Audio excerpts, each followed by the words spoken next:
除了疫情影响，真侪博物馆较无法度办实体展览，就让规矩利用家己的特色来伫咧线顶开数位课程。亲像新北市英歌飞亚博物馆最近就推出飞亚技术数位家教，伫7月底进前，逐礼拜六拢有线顶课程。它是通过手的拍打跟捏塑呢，自由成型来做盘子的外形。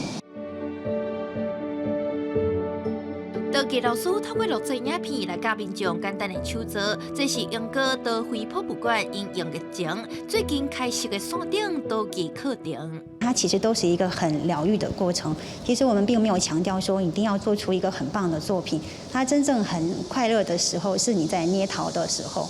德博馆最近陆续甲教学影片放伫面册，内容以生活用品操作、工具伫厝内就通找到的物件为主。嘛，因为囡仔休热开始啊，希望大家居家踮厝内，嘛通有消脱压力甲学习的管道。创意玩陶的一个教学影片，其实是由陶博馆、陶艺教室3位老师，他以多年的一个教学经验，精心设计录制7部影片。 拍到跟你的手指头一样高。德博馆表示，受疫情影响，各地博物馆拢咧试看卖如何转型。除了馆内课程改造线顶，墨色数位展览，希望透过网络传播博物馆的教育上。记者林亚文林凯新北报道。